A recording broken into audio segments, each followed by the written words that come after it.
Hello there, good afternoon. You're watching Good Afternoon Ghana. This is the news update. My name is Natasha Jamra. Coming up in this bulletin,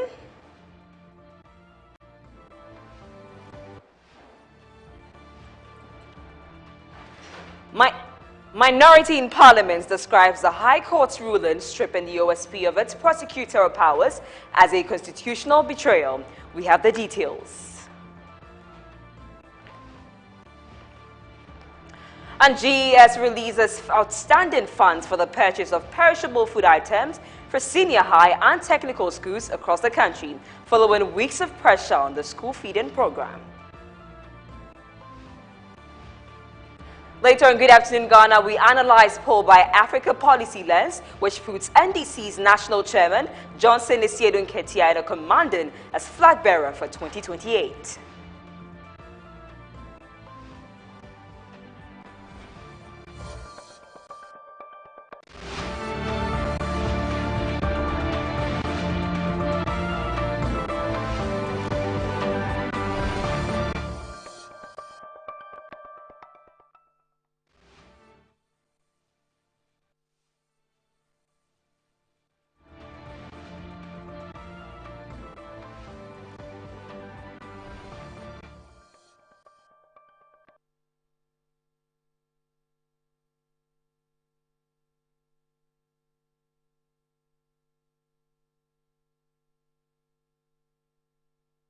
Now to our first story. The Member of Parliament for Kushugu and ranking member on Parliament's Legal Affairs Committee, Hassan Tampuli, has alleged that the recent legal and political actions targeting the Office of the Special Prosecutor form part of a coordinated effort to weaken the institution after it pursued high-profile prosecutions. Speaking on behalf of the NPP minority at a press conference, Hassan said the sequence of petitions, parliamentary moves and court actions against the OSP were not isolated events but political weapons aimed at dismantling an institution performing its mandates. Let's take a listen.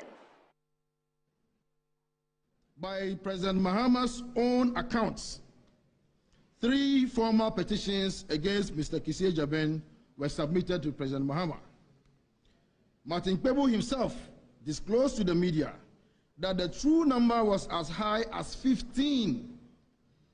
Now, when was the last time in the history of Ghana's Fourth Republic that 15 petitions were filed against any individual, any public office holder under Article 146? The answer is 0. The grounds cited were a catalogue of grievances: incompetence, abuse of office, cronyism.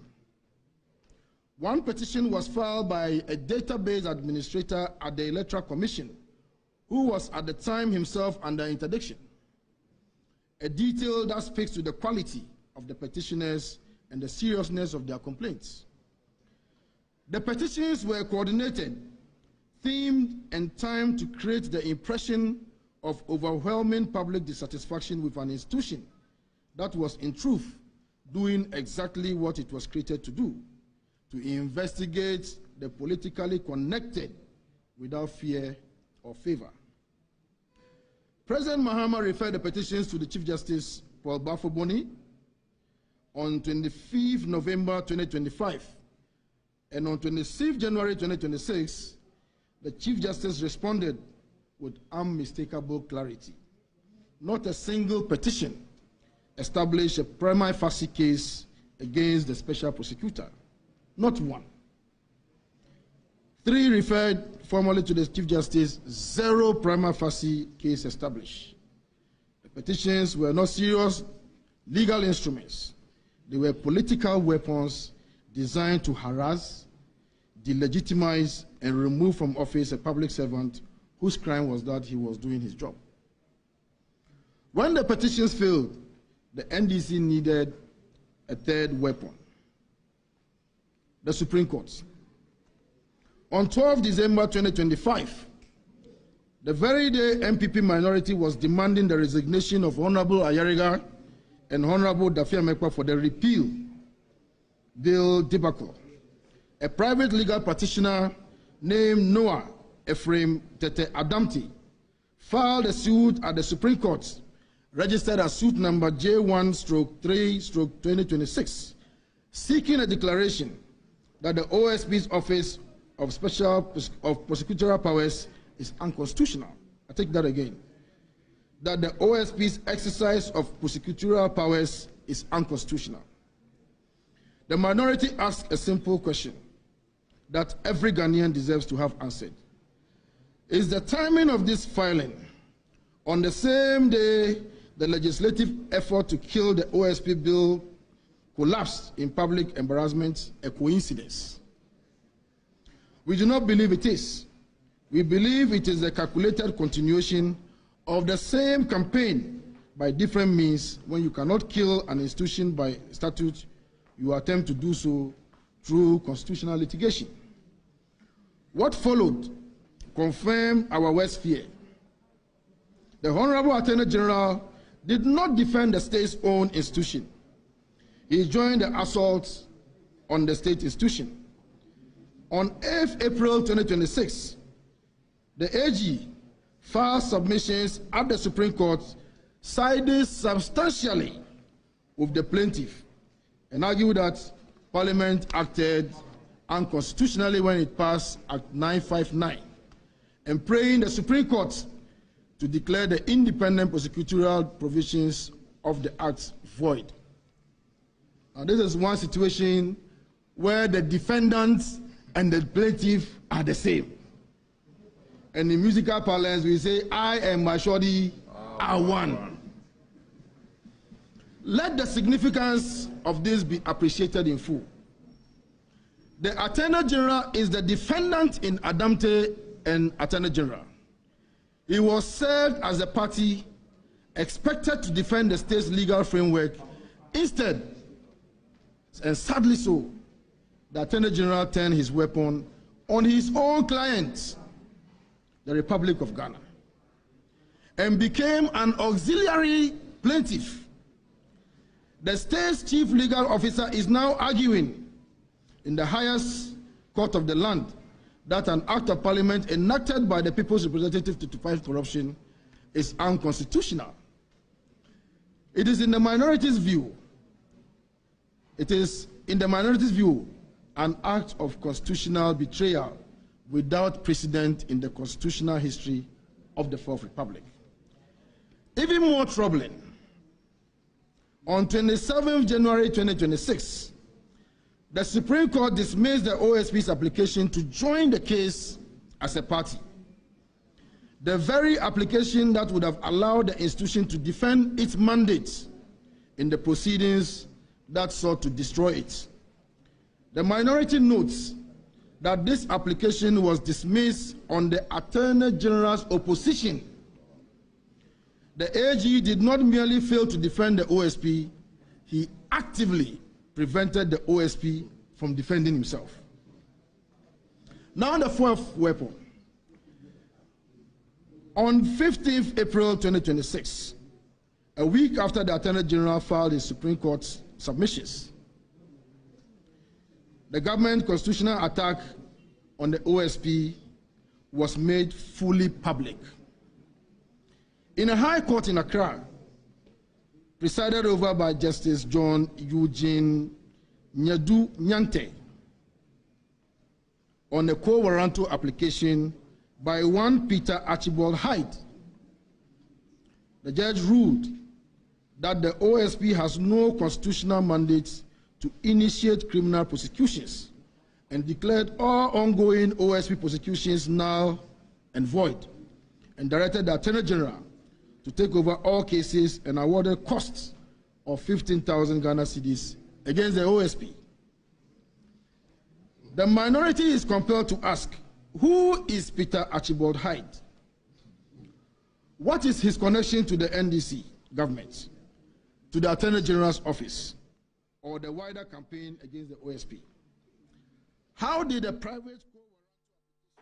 Well, that was the minority. Now let's move on to education. The Ghana Education Trust Fund has released 3 checks totaling 199,471,691 Ghana cedis to settle outstanding payments for perishable supplies under the Free Senior High School program, as well as technical and vocational education and training institutions. The disbursement covers areas owed to suppliers under the Free Senior High School program for the October-February period, as well as technical and vocational education and training institutions for October to December. The payment reaffirms the government's commitment to honoring its obligations to service providers who support feeding and logistics for Free Senior High School and TVET institutions nationwide. The release is expected to ease operational pressures on suppliers and ensure the uninterrupted delivery of essential perishable items to students under both programs. Get Funds says it remains committed to timely payments and sustained collaboration with stakeholders to strengthen educational delivery across the country.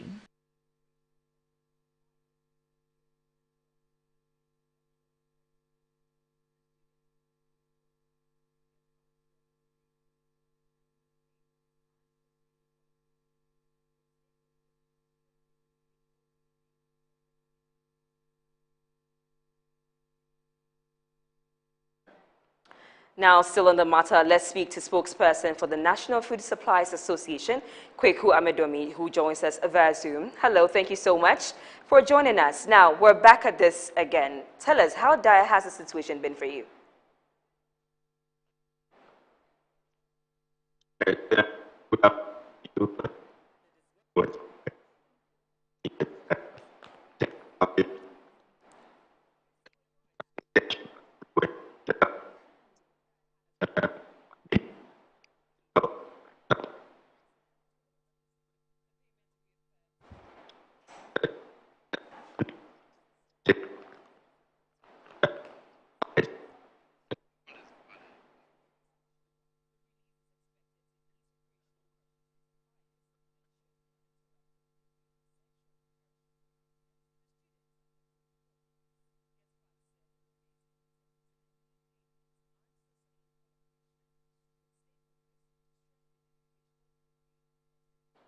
We'll speak to Mr. Amedomi later in our subsequent bulletin.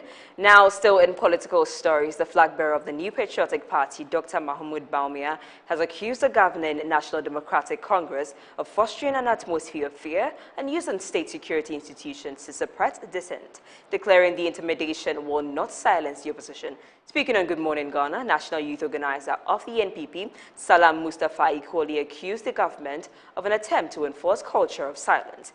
In rebuttal, Deputy National Organizer of the NDC, Elikem Kotoko, equally accused the NPP of allowing former President Nana Addo Dankwa Akufo-Addo and Vice President Dr. Bawumia to destroy the party. From the word go, the attempt to criminalize free speech and clandestinely introduce the nefarious culture of silence or reintroduce backdoor libel and seditious law is quite clear to us that the government is up to something terrible. They should remember that power is transient. Look, since we came, not a single NDC person has been arrested, not a single one. So when you go online, the cyber, you mean to tell me that apart from NPP people, nobody says something that is untoward or post a material that you feel is obscene or attacks government? This government, if they don't take that, they will run and leave this country. Look, every single major promise they have made, they have failed. My brother talked about oral. To the oral is dead, according to A+, who is a member of the caucus. I am happy that this is not coming from the media, saying that this government is intimidating press freedom or freedom of speech and all of that. All I see is a leadership that has failed their followers. And because they are seeking a renewal of mandate, they want to find an avenue to lean on government as reason to be re-elected. Permit me to just say that you have allowed Nana Addo and Bawumia to destroy your NPP.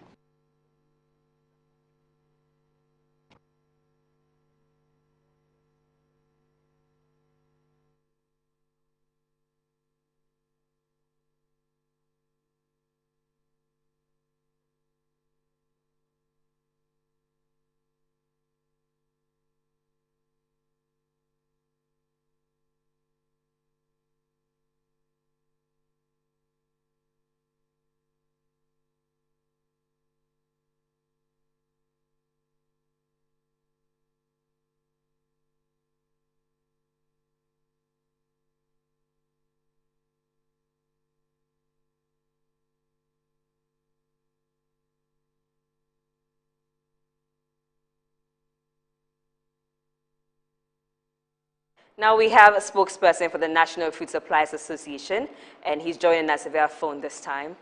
Hello, sir. Thank you so much. Now, as I said earlier, tell us how dire the situation has been for you. Yes, thank you very much for having me. And I'd like to say good afternoon to your viewers and listeners out there.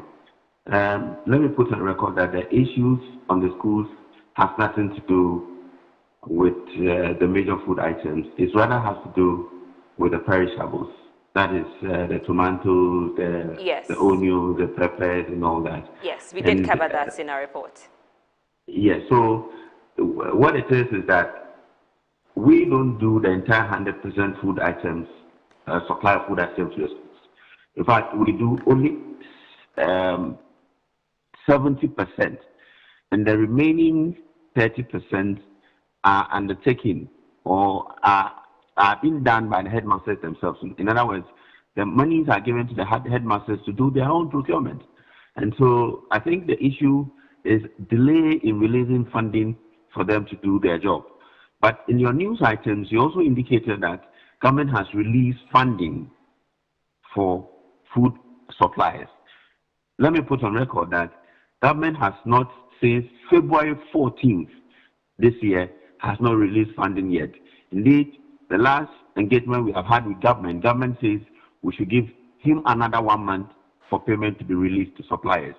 So I would like to put on record, because most of these news items, we are also indebted to other people. And so if the news is carried out in such a manner to indicate that suppliers have been paid, creditors will be on our neck. I want to use your platform to make the point clear that the money released is not for suppliers, but rather for the perishable items. As for suppliers, government has given assurance that we should give government the next 1 month. It is going to make due payment.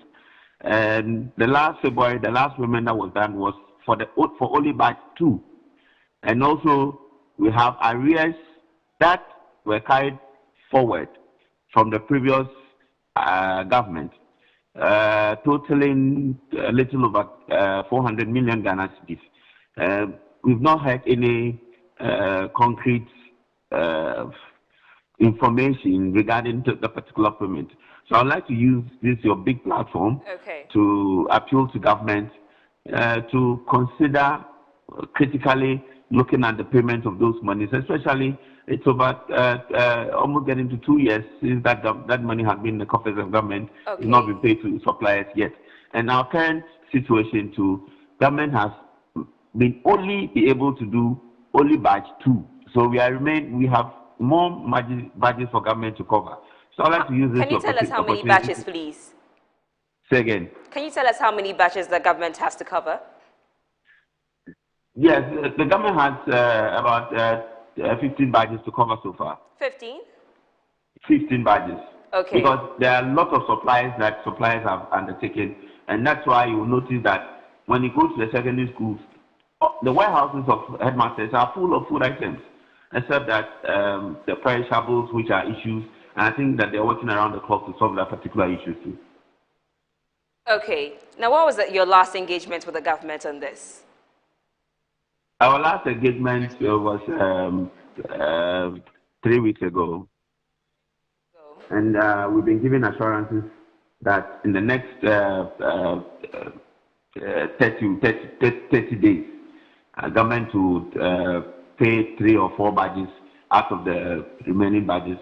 You know, the contract provides that payment is done every 90 days. Okay. You know, but at least payment has been better than before.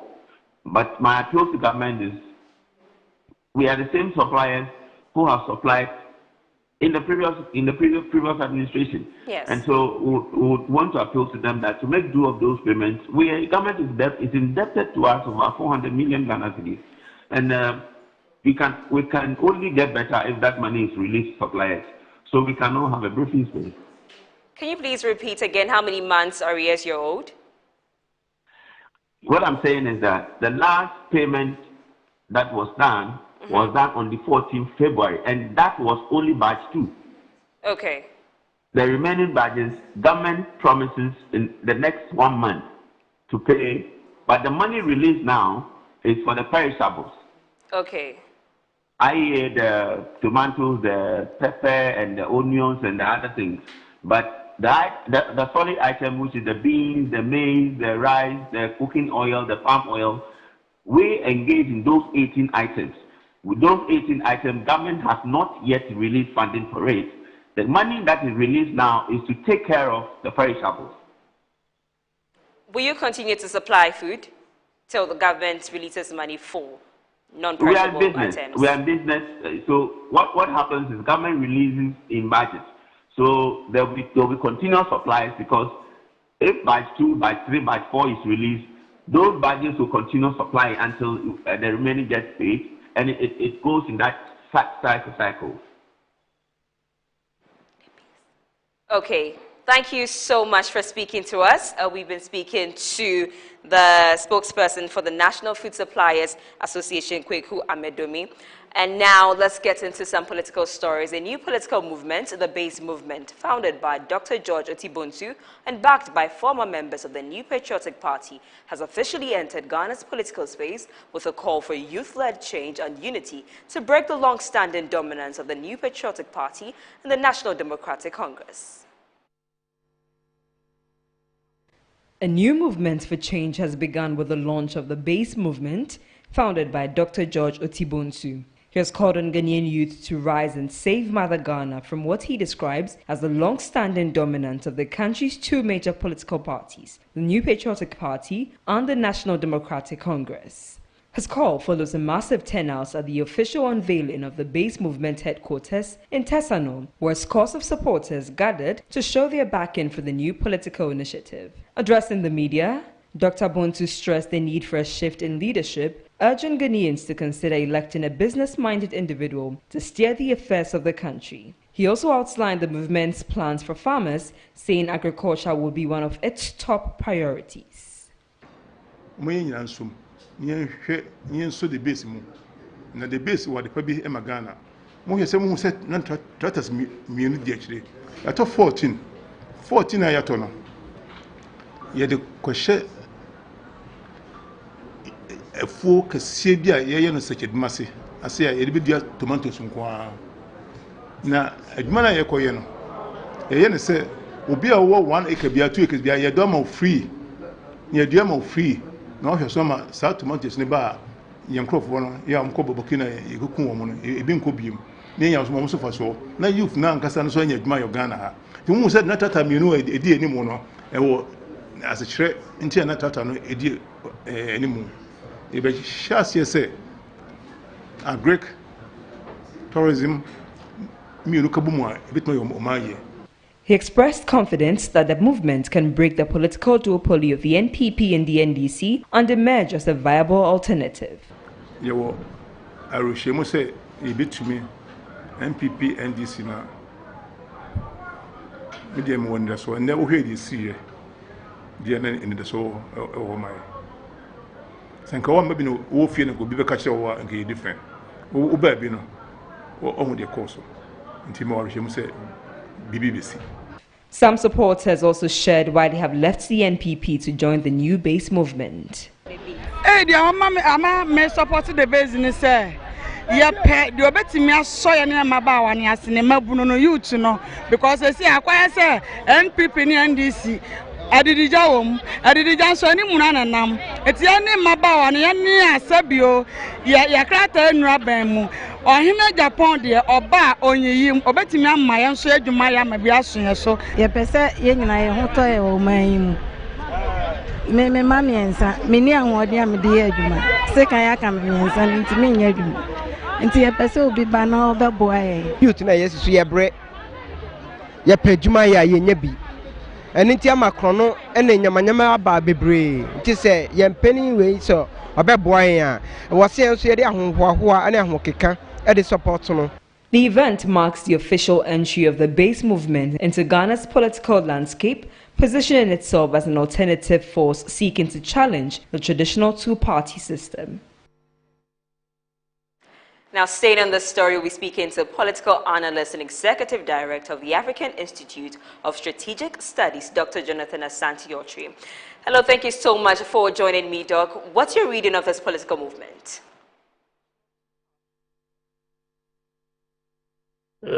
Thank you. Good afternoon to your viewers and to your good self. It is interesting, of course. I'll start by saying that this is nothing new. We've seen its kind over the period as far as the 1992 Constitution and then the partisan politics and the democracy that we've all been ushered into. And so this is not quite surprising. I'm equally looking at the flamboyant nature they were able to launch, the base. But you see, ideally, if the NDC messes us up, we will have to have alternative, that is the NPP, and vice versa. But others are also looking for a situation where we could have a third force. But if you look at the constitutional architecture, of our country, this third force thing is going to be difficult.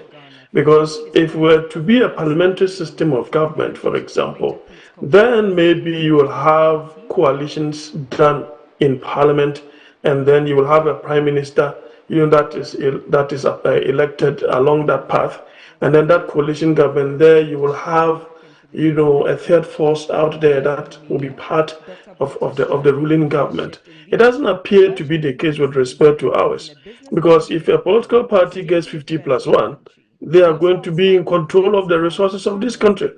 And so it makes it a bit of a difficulty when we talk of a third force. Be that as it may, if I'm looking at the situation as it stands now, then where this particular base is coming from, it's coming from the stock of the NPP. So that in itself is going to affect, it will further exacerbate the dwindling fortunes of the NPP. No two ways about that. But as to whether we will have a third force that will be able to upstage either the NPP or the NDC, I think that we've not gotten, we are very far away from that, because you need to have structures in place. Any of these third forces that have, tried to, as it were, upstage the two, which is a Herculean task. You don't have executives throughout the country. You do not have offices throughout the country. Who are your officers at the branch level, constituency, regional, national? And what is your support base? And so it is not just merely sitting in Accra, undertaking news conferences, going on one radio or television station that will make your party, become, a very solid party on the ground. It doesn't work like that.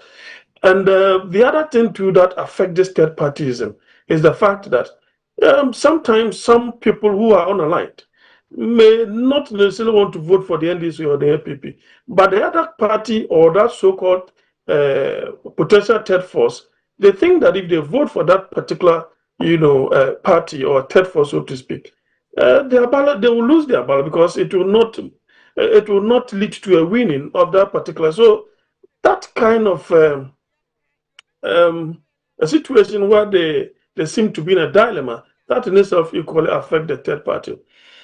Now, on the issue of this same base, they seem to mention that they need a businessman to lead the party, and then lead government, so to speak. So I'm just wondering why they don't seem to make it so categorical that Mr. Kennedy Japan is the one going to lead the party. I don't know why they are a bit hesitant. Maybe they want it to be a triumphant entry of a sort. But the third force in this country, I think that is a tall order. Butterfly movement and the new base movement, do you think the NPP is losing its grip? And can a political party succeed if it's just a breakaway of an already existing political party? Well, of course, I mean, you've hit the nail right on the head. The NPP is definitely going to struggle. The UP Plus, has taken a chunk of their support base. The base itself, the grassroots, if it is Mr. Kennedy that is going to lead, then that in itself is going to affect the party. But that is a message to the current leadership of the party.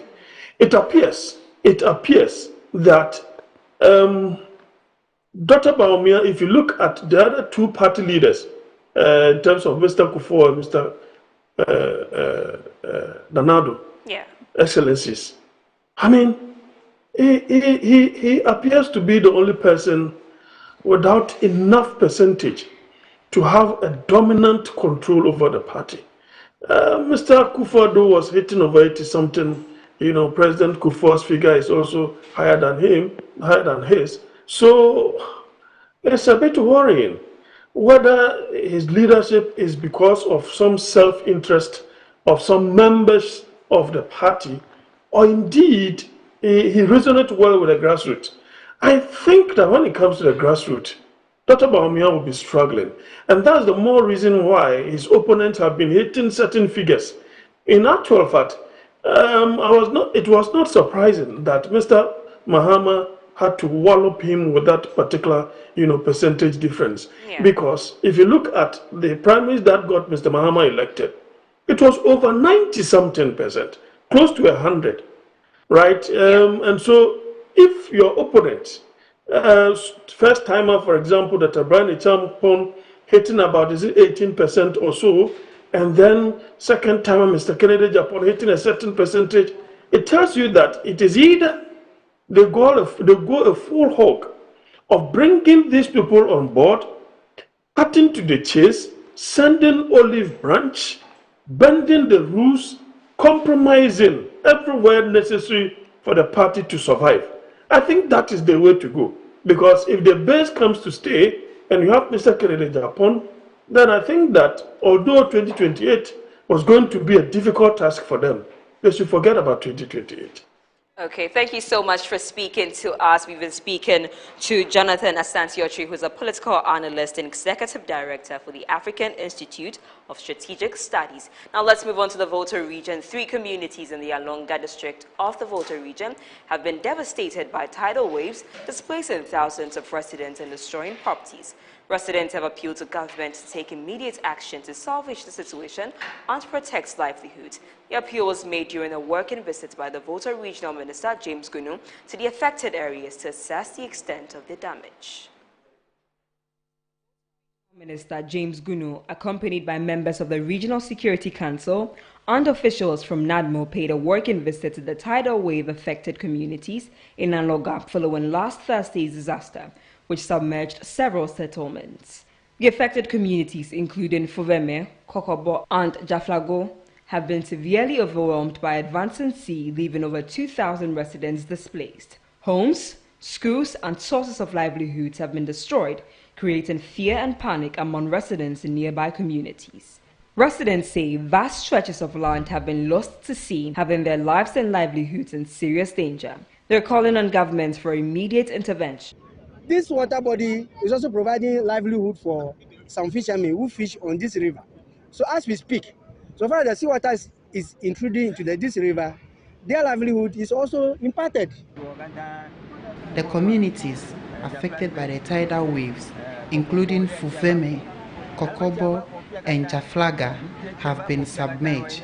The situation is believed to have been caused by the sea defense constructed in other communities, which has redirected the tidal waves into our areas. Traditional authorities also raised critical concerns during the minister's visit, appealing for swift and lasting solutions to the recurring disaster. We pray to God to protect the officials who came to witness our plight and the difficulties we are facing. We urge you to return and support us in overcoming these challenges.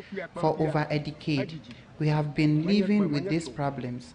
Our fishermen can no longer go fishing, and our wives and children are going through a very difficult time. Responding to the concerns, the Volta Regional Minister assured residents of government's commitment to addressing the destruction caused by tidal waves and coastal erosion. I'm leading the Regional Security Council members to come and have at first hand what exactly is happening over here. And we have seen it for ourselves. The way the sea has gotten a free range and is moving into the lake and beyond. This is a disaster. Now moving on, the Vice President, Professor Nana Jane Opoku-Agyeman, has urged Ghanaians living in Spain to take advantage of a new immigration amnesty announced by the Spanish government.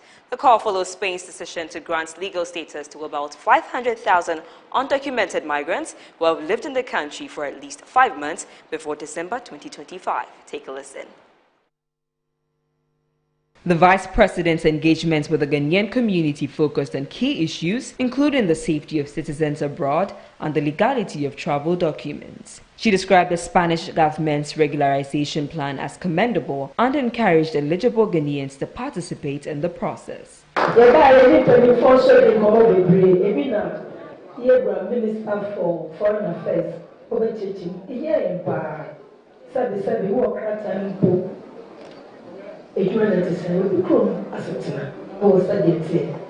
now for Kratanum Dimu Papa Niate, it is amnesia bar, Homayansu. The Bayo Paco Banana Sujipo, Lord Obetina, Kuri, and Umiae. And to me, this is your bay a whole flyer. Yes, she said, be a home prepared, no being a home, and Tiasio. Be so Akuye, Kesse. Minister for Foreign Affairs and Regional Integration, Samuel Kudjeto-Ablakwa, added that the amnesty excludes individuals with criminal records. He disclosed that a police officer has been assigned to assist applicants in obtaining clearance from the Ghana Police Service, a requirement for Ghanaians in Spain seeking to benefit from the amnesty before the June 30 deadline. All the applicants who qualify to benefit that, you must show proof, evidence, who need criminal record here, both in Spain and your home country. Government has worked out modalities. Police report no. Yedi insheshe atuho easy and convenient for all those who want to obtain those police reports. He further provided updates and investigations into the death of Ghanaian students under unclear circumstances in Latvia, assuring that efforts are being made to secure justice. Every week, there are a report. We are waiting for the final forensic report and the inquiry that the government of Latvia has established. Under the leadership of President Mahama and Vice President Professor Nana Opoku-Agyeman, won't deny Ghana rights, won't undermine the dignity of any Ghanaian and think that Ghanaian is alone. According to him, these measures form part of government efforts to protect the welfare of Ghanaians in the diaspora. That's all for the news updates. My name is Natasha Jamra. Good afternoon, Ghana continues after this quick break. Do enjoy the rest of the show.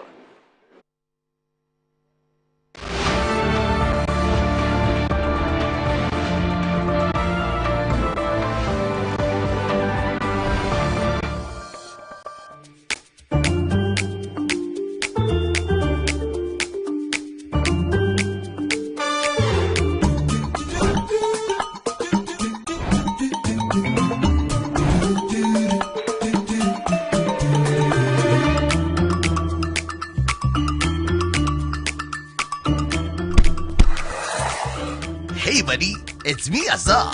Hey, me now they see. Hey, you don't look fresh. Hey, hey. With your label today. Wait till you see what's inside me. Azar, freshly made inside and out for greater coverage and colors that last longer and beautify your walls, spaces and places. Azar, no size. Go ahead. Buy now. Azar, #1 from Azar Group since 1921.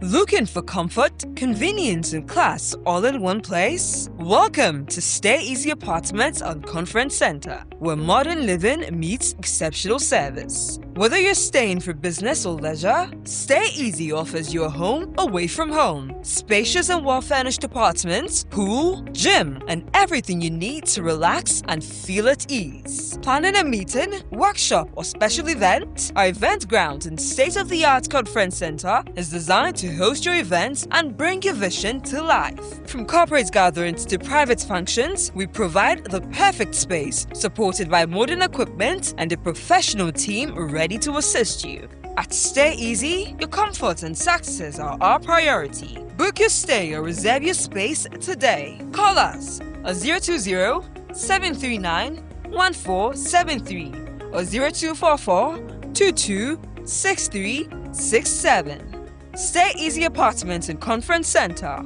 Stay easy with us.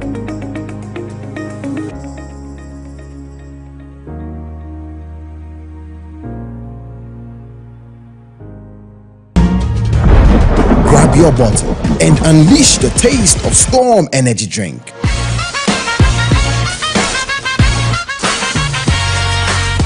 A bold flavor, a big attitude. Feel the vibe, own the moment. It's your time to be different. Storm Energy Drink, make your mark. Excessive drinking can be detrimental to health. Not recommended for persons under 18 years, lactating mothers, pregnant women, and people sensitive to caffeine. This advert is FDA approved. Hive Management Systems, in partnership with the Solid Waste Association of Ghana, invites you to the Green Go Hub official launch and fundraising event. Theme: Powering the Circular Economy with Smart Technology, with a focus on incentivizing segregation at source. Join us at the Mamphy Hall Gimpa Green Hill campus on Thursday, 7 May 2026 at 10 a.m. Our special guest of honor is Niayi Bonte II, Bese Manche Adonte of the Ghana State, Chairperson, Nanama Entry, Executive Secretary of the Environmental Service Providers Association. Keynote addresses will be delivered by Honorable Samuel Nate George, Minister for Communication, Digital Technology and Innovation, and Professor Nanama Brown Kluche, Chief Executive of the Environmental Protection Authority. This event is proudly endorsed and supported by the Ghana National Plastic Action Partnership, the Environmental Protection Authority, the Ministry of Environment, Science and Technology, the Ministry of Communication, Digital Technology and Innovation, the Environmental Service Providers Association, Zoomlion Ghana Limited, and Indigo Foundation, with media support from Media General, UTV, Metro TV, MX24, and 1957 News. To register as a sponsor or donor, visit www.gringo-hub.com or call 054-342-7085. Your fundraising host and MC will be Mr. Alfredo Kanse. With strategic partnership from Globalware, the East Legon Executive Fitness Club, Blue Skies, and Margins Group, this event is powered by MTN as the official title sponsor. Be part of the movement towards a cleaner, smarter, and more sustainable future.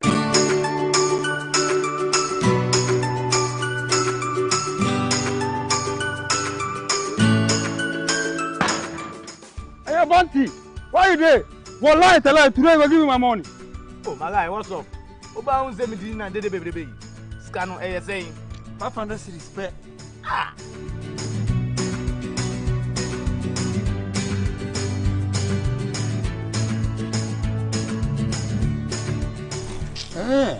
I see. Level don't change.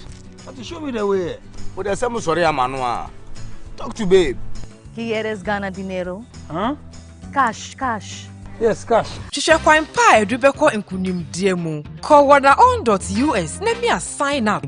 Ema ore mfi se udi wo telephone number so ebeka ho uwie a. Afei, be games no emu. Shisha one shot game. Fasika kume bitu ho. Afei, number se free 0 to 99. Yedie wakumape. Na obenya sika dia free 50 Ghana cedis. Kopim 500 Ghana cedis. So it'll be easy like that. Just like that. So I'll go buy my dream car. Por supuesto. Just visit wanaown.us and win some cool cash prizes. Baby, yes, baby. Boom! Wanaown. You be too much. Play responsibly. Gaming can be addictive. Accredited and endorsed by the Gaming Commission of Ghana.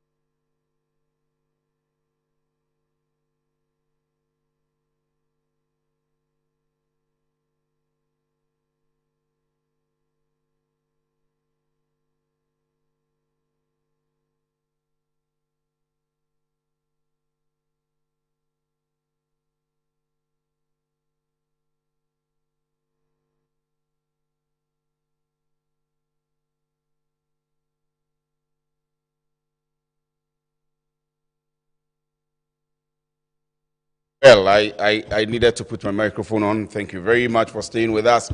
This is Good Afternoon Ghana, and we're happy to be on your screens every day, of course, for God and country. We have a lot to discuss today. You want to stick and stay with us. We'll do a bit of politics, of course, in the area of business. When we get there, we'll expect you to put up your comments, your concerns, and I'll put a video wall on the screen so you can share your ideas and concerns and topics. Remember that we are coming your way live from our studios here at Rage in Accra. This is Metro TV, part of the IMG group, live on DSTV channel 277. And because it is business, on Tuesdays and Thursdays, we call it the Business Edge. We focus more on employment, we focus more on young people's empowerment, we focus more on business development and so on and so forth. This afternoon, there is one of such conversations that I'm going to have with an expert in the area of interior decor architecture. That's how they call it. For us, it's going to be a learning curve, but I'll still be asking the questions about the little I know on interior architecture. And there is a lot more we'll discuss into other segments of the topic as well. So you want to stick and stay with us. When we finish that, we'll zoom into politics. And the big question today is who leads the NDC? So over the period, Global Info Analytics has been releasing data on who is capable of leading the National Democratic Congress after His Excellency the President John Dramani Mahama elapses his power on the 7th of January 2029. And so on the 7th of December 2028, we are going to have a major elections. The opposition New Patriotic Party already has its candidate in the person of Dr. Mahmoud Bawumia, the former vice president, and the NDC is gunning to present its flag bearer. But who will it be after the president, John Dramani Mahama? There has been the mention of Honorable Esiedin Ketia, the current chairman of the NDC. There's been the mention of Ato Forsen, the finance minister. There's been the mention of Haruna Idrisu, the education minister. There's been a mention of Julius Debra, the chief of staff. Which of these people will it be? You would want to share your concerns, share your comments with us, share who you think should lead the NDC party with us, and we'll put the line on the screen. Please, for now, you will be allowed to text when we start going into the data, and we'll have a presentation on a report or a research by another institution on who they think is capable according to the research that they have done. For now, my special guest is from Nigeria, and she's in Ghana to share her knowledge, share her expertise with young people who want to gain employment or who are already in the business of decorations, of interior decor, of architecture, of designs, building. I don't know. I'm just going to ask her the very questions that matter. So tell a friend to tune in for those of you who are getting into the space of decorations and interior decor and so on and so forth. And those of you who are building your houses, those of you who want to learn. Stick and stay with us and tune in. Dr. Victory Ifeoma Njoku is my guest this afternoon. Pronounce the name for me. Let's see if I got it right. I got it right.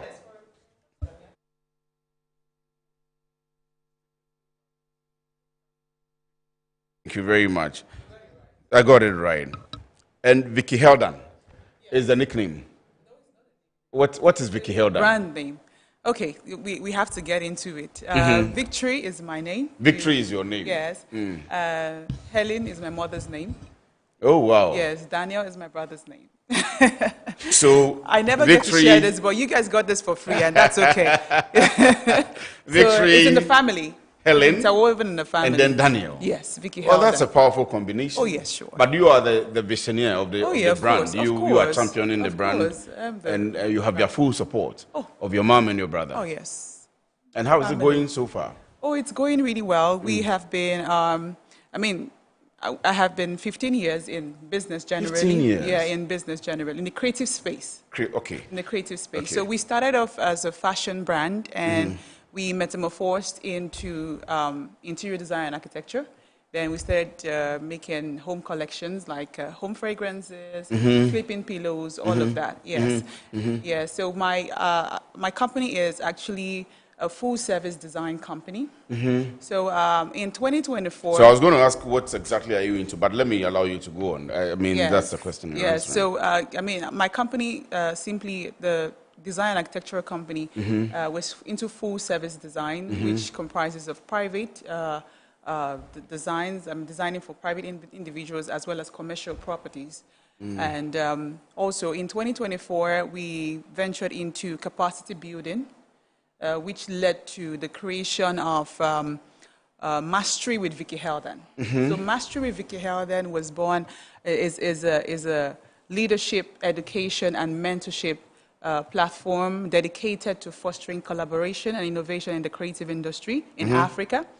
And it was born out of the need to enhance the creative industry when it comes to business ethics and all of that, emotional intelligence, everything that fosters growth in the economy, in the creative economy especially. And one of our prominent events is the Business of Interior Design Masterclass with Vicky Helden. Yes, that's our prominent event. I'm quite excited about it, and a lot of things are coming into my head now. But let's begin from the starting point. Yes. Because I'll come back to ask you, even though you stated how the idea was birthed for the masterclass, the kind of challenges that people in the industry go through, and why you think you should address these challenges. Because we have people building their houses. Exactly. In my house, I determine the kind of curtains I put in. Sure. I determine the kind of decor I put in, what is appeasing to me, and all of that. Yes. But then you, the expert, will have a certain idea that may impart me psychologically, that may impart my feelings, my senses, and all of those. But let me begin from the challenges for the masterclass, and we'll come to the other areas that you have. What exactly are the challenges of people in the design industry here in Africa? Okay, here in Africa, I see that we are very creative. We are creative individuals. In fact, what prompted me to go into this capacity building platform was because I noticed that we have a lot of creative individuals who don't understand the business. So they are only creative, but they don't understand the rules, the regulations that govern the industry and governs the creative, the creative space generally, globally, yes. So it made me to understand that there's a whole lot of work to be done in terms of even institutions, where you train in institutions, where we can train plumbers, where we can train carpenters, we can train artisans generally. So there is a loophole there, and in training them, you have to make them understand that this is a business that you're running, not just coming to train and go. You have to make them understand that you have to give account for this, put this in place, the right things in place, the right details that they need for growth. In the industry, do you face the problem of culture and attitudes in Africa here? In Ghana here, for example, when you have a house, or the people that will come into my house to work for me, I have a problem how they behave. Today they come to work, tomorrow they are not coming. Today they take a contract from me, tomorrow they have taken another contract from somebody else. It's ethics, and then the time lapse that I need my work finished and maybe move into the house, they are not able to finish. Do you see that? And do you train people on that? Yeah, so that is where we come in. So what we do is that, because the business of interior design is a convergence of interior designers, project managers, architects, all of that. I mean, coming together to create a synergy of growth. And we impact the knowledge on what you need to know. This has to do with emotional intelligence, has to do with training, timeline, all of that, understanding the ethics. So now, if you take a job and you know that you can't deliver at a certain time, there is a certain way you can go about it. You can communicate. So communication is actually key, and that is where a lot of people lack it. They don't know how to communicate. They don't know, because they are afraid they are going to lose the client. But we don't understand that there's a whole lot. We are all emotional beings. So one way or the other, there's no way you can communicate that, sir, I can't get this done, and the person won't understand. You'll be pissed, yes, but then you keep him up to date on what's going on. So with the discipline, so that is where discipline comes in. All of that, it's a whole lot. Emotional intelligence, understanding the colors for clients, understanding what the client wants, because we human beings function in our own ecosystem. When it comes to environment, we are very passionate about what is in tune with us and what we feel comfortable with. So it's highly imperative that we put that into consideration. That's why I always say that designers should always suggest, they should not impose. Right. So coming to you now, I have to discuss with you, what is your style, what do you like? You tell me you like black. My duty is to make black attractive to you. Yes. So I would not frown and say, oh, black, oh, that's not a good color. Because you don't like black, exactly, it becomes a problem for you. Meanwhile, you should be working with me, the client, and what exactly I want. Now, one other thing also that we complain about in Ghana, and let me reiterate the point that Doc is coming in from Nigeria, and she has a lot of expertise in this area, and she does a master class across the length and breadth of Nigeria. She wants to do it here in Ghana. We'll come to collaborations and all of those discussions that we have. But let's deal with the issues. For example, professionalism. I don't know if that falls under ethics as well. The finishing of the work that you do. Maybe I want a TV panel. Maybe I want a decor in my room. And the kind of finishing I want, I think that I should import from China or I should import from Europe. Meanwhile, you are here in Ghana, here in Nigeria, here in Togo and Africa, and you can do it. But the kind of people we get and the kind of finishing they do, we don't like it at all. And that's how come we import. So, so that's why we have to focus on building authenticity as well as good finishing. So now, excellence should be the key word here. We should propel excellence one way or the other, no matter how. I mean, from the lowest to the top. Proper excellence. So it's where we lack the excellence and the patience to do things right. That is the problem. So we are always in a hurry to want to get things together, but the most important thing is to make sure that you are always there to supervise what you're doing, because you're building, you're not just building, you're not just selling a product, you're selling an experience. So what is the experience you leave on that client if your work is badly done? Do you understand? I get it. I get it. And for those of you who are experts, those of you who have been able to set up big company, huge company, we walk in, you have a whole entire conglomerate and all of that. We think about the cost. How do you deal with the cost of these things? Okay, I will say one thing for sure. Interior design is not cheap. Exactly. I want to clarify that. To be able to put up a company or a structure and to do an interior design. I keep saying, example for hotels. When I enter hotels and I see things, my senses react to those things. And I keep saying to myself, how will you have a lot of money to put up this whole structure and you don't have a good finishing? So now that's where the problem is. They don't understand professionalism. Design is not a job that you give to your sister, your brother, your friend, or all of that. When we start focusing on the right things and getting things right, I think the rest of us will follow suit. So I believe that with such a thing is just exposure as well. So now we're talking about mindset, building up the mindset. So because everything that comes out of us, this place was set up from just thinking about it, and it came to life, right? And the person worked towards it to get this place set up. Right. So that's how it should be done. You think of the mindset. Excellence is the mindset. So all of these, I'm intentionally asking you these questions. I know. And I'm going to ask whether you teach all of these in the master class. Yes, we do. People come we do all of that. Do they get the benefit of having to learn all of these so they go back and put it in their business? Exactly. So the whole thing, the whole reason for this masterclass is to build strategy that leads to structure. Then from structure, you become an authority in the industry. So that is where we are. So what are the structure? What is this strategy that you need? So these are the strategies we're going to be discussing. We discuss everything that has to do with client relationship, everything from A to Z. Because some people just feel like once they give them money to do a job, you feel is over. That's not the end. Your job is to give the right finishing. Your job is to perform excellence because you're selling an experience. And then this thing about luxury or not luxury. Luxury is a journey. It shouldn't stop by just purchasing the product.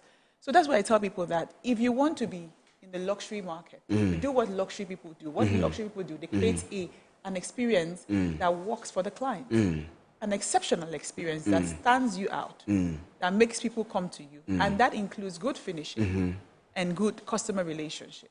So again, we talk about, in Ghana here, we have the Secretariat of the Free African Trade situated here in Ghana. We are trying to promote businesses, and the diaspora. And I mean to tell you, the diaspora endorsed, the diaspora office of the president has endorsed the event. Oh wow! Well. Yes. Already. Yes. So I'll come to that, and I'll be asking you about the partnerships that you have so far. Oh yes. But I was citing the example of we as a country trying to grow young businesses, small businesses, entrepreneurs, startups, and so on and so forth. But one of the challenges we talk about all the time is financing. Yeah. Your business is a high-end industry. It's a high-end industry. For those people who want to enter and who would come for the master class, maybe in Nigeria or here in Ghana, how is the financing like if I want to get into the business? So if you want to get into the business, I always believe in starting organically.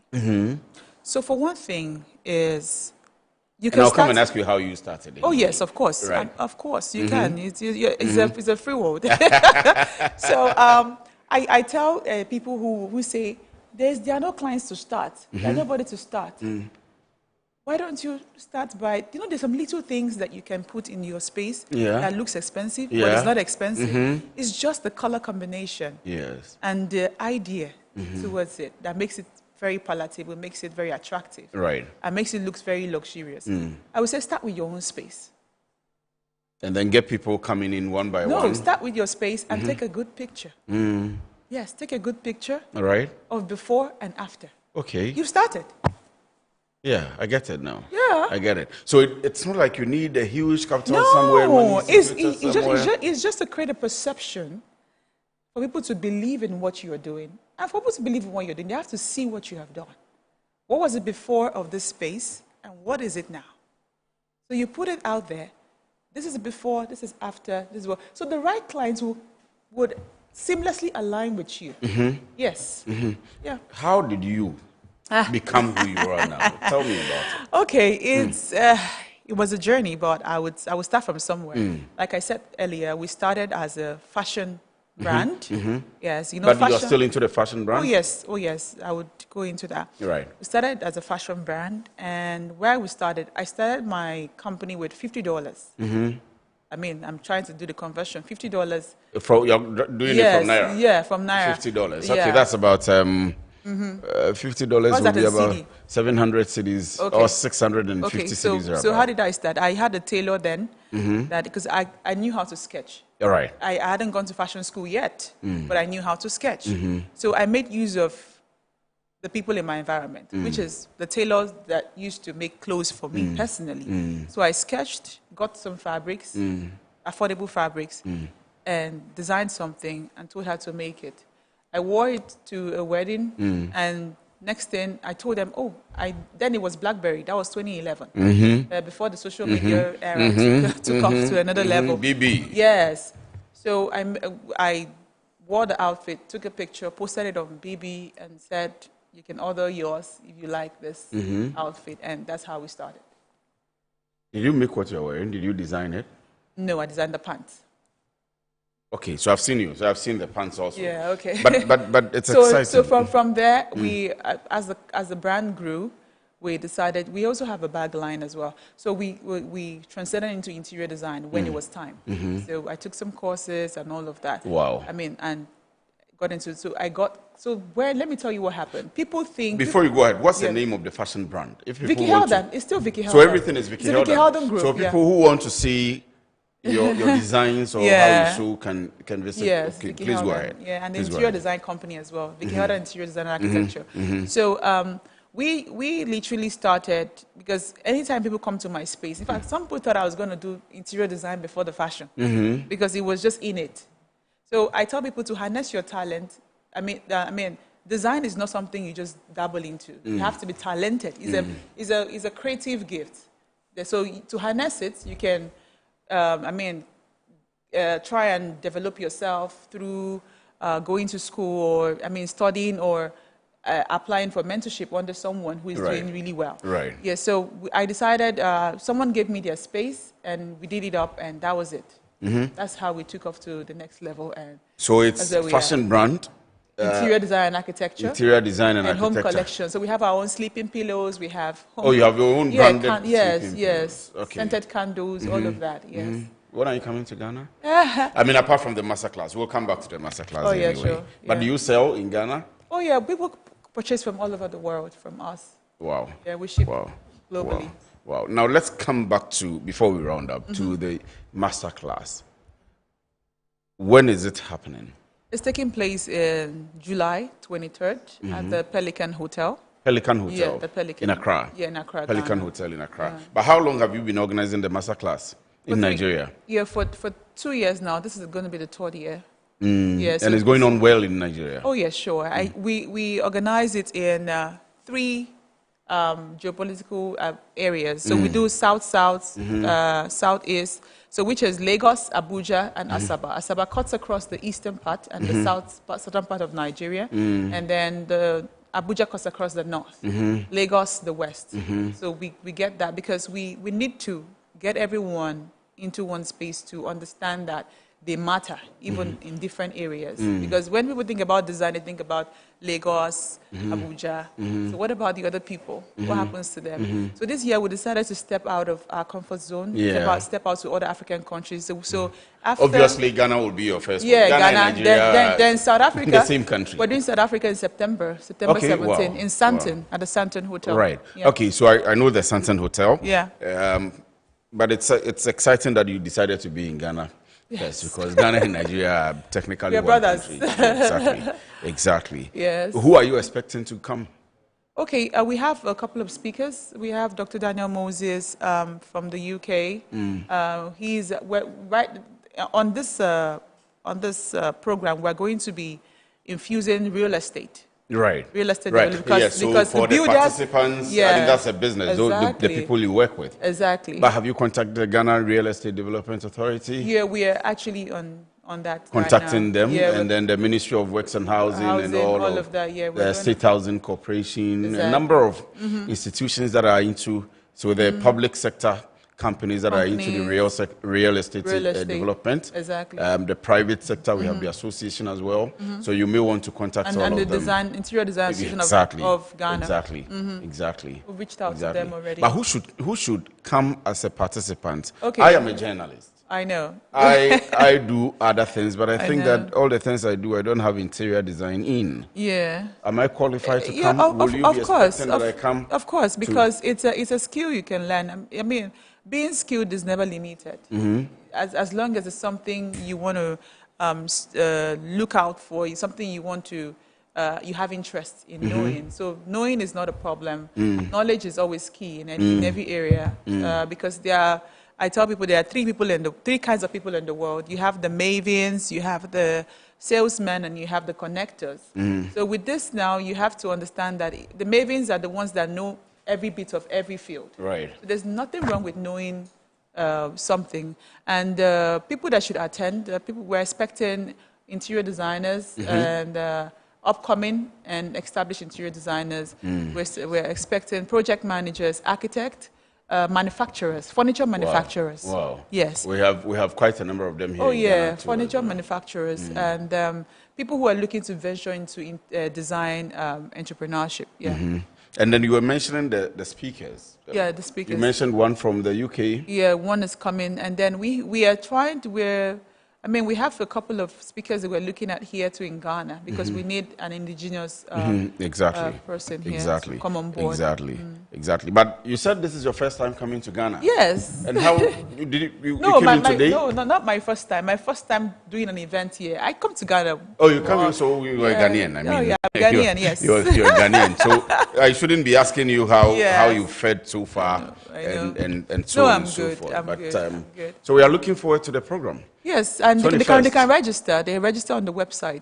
Yeah. So, but you have your social media handles. Oh that yes, they can, Vicky maybe H. you want to Mastery. put them across. Yeah. With it's www.vickyheldenluxury.com/mastery/ That's it. Then Instagram, you can follow us at VickyH_mastery. That's it. So you have everything you need, everything you want to know about the event is there. So for everybody watching us, this is Dr. Victory. The rest of the name, I'll find time to pronounce it. But Vicky Helden is Vicky the brand Helden. name. You can Yes, the brand look for it on all social media platforms. Yes, And the event is coming up on the 23rd of July. 23rd of July. So I'm sure we'll get the opportunity to sit with her again. But for now, you can visit their social media platforms and register for the masterclass. Quite a lot to learn, as she's told us. Any final words for Ghanaians? And of course, there is a very wide Nigerian community in Ghana. I know, also. right? A number of Nigerians here. Like I said, Ghana and Nigeria, we are one. So, Yes, yeah. So, I mean, your final words to everybody that's watching. My final words to everyone is that go after what you have a passion for, especially the creatives. Sometimes they are confused. It's okay to venture into a lot of things and figure it out later. Is part of learning. It's a learning curve, and I want you to trust yourself, never doubt yourself, and keep it going. That's it. No, thank you very much for Thank joining you us. too. We are happy to have you, and of Thank course, you. we'll be following the program as well. So that was Dr. Victory Ifeoma Njoku. Right, I'm sitting right in the studios here telling you about the masterclass, which is coming up. We'll obviously host her again and talk into detail about the other businesses, the fashion business, and so on and so forth. And I'm sure later on you can catch her on our entertainment review in the course of the period, and you would have more of her.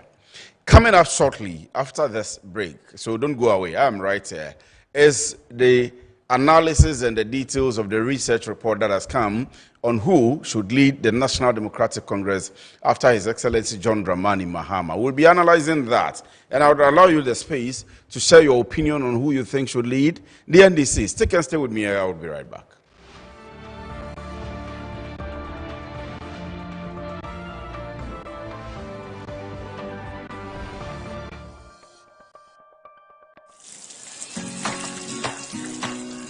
Mommy, good morning. Good morning, my son. How are you? I'm fine, thank you, Mom. How about you? I'm fine. Joe, I just saw your mom doing her usual morning routine. Like, it was just 2 weeks she underwent a major colon surgery.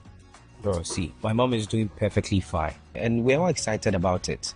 It was minimally invasive surgery, and the recovery has been very fast. Minimally? Hey! No, wait.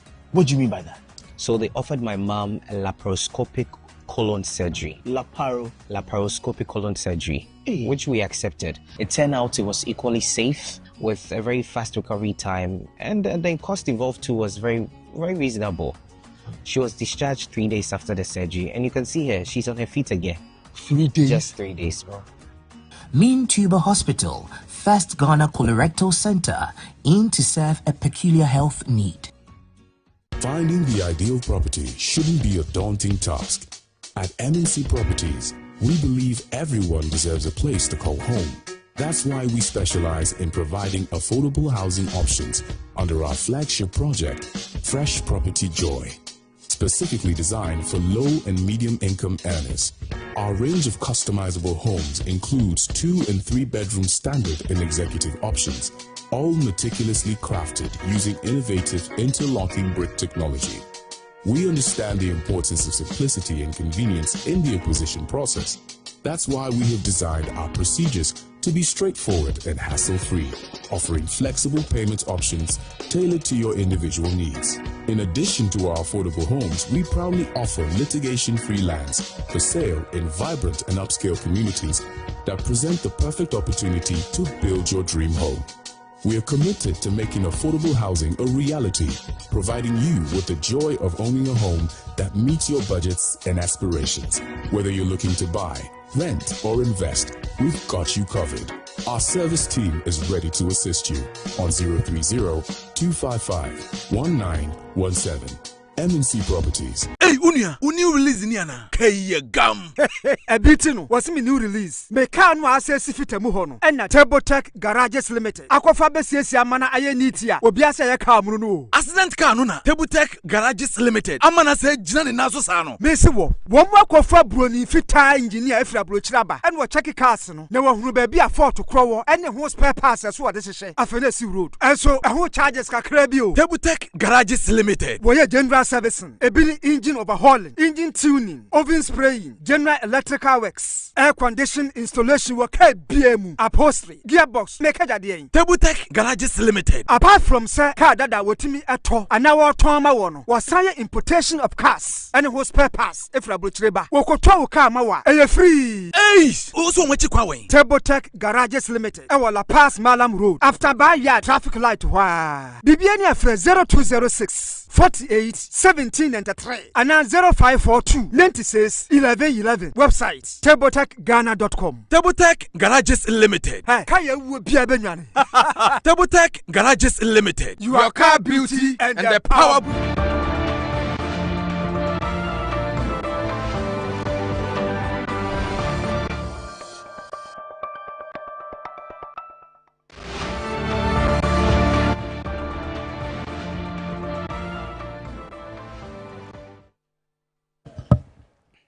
And there we go. Dr. Hayford Irakwa will be shortly talking to you about a research which they have done. Let me see.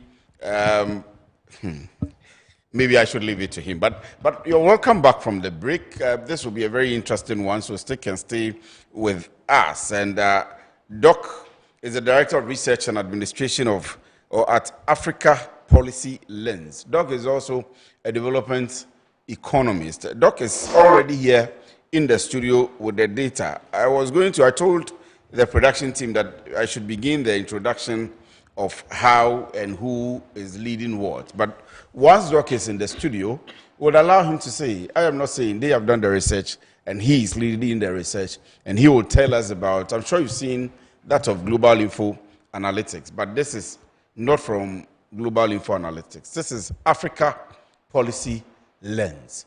Africa Policy Lens. And the question they have asked from the beginning of the research is who leads the NDC into elections 2028. So we are also asking you the same question. We'll put the text line on the screen now. We'll put it on now. You can send in your WhatsApp messages or your text messages on who you think should lead the NDC on and who you think will be the most formidable candidate against the incumbent opposition flag bearer, Dr. Mahmoud Bawumia, and how the context is going to go like. So send in your messages, send in your text, we'll read them to you. Doc is by the screen, and we'll let Doc begin his presentation.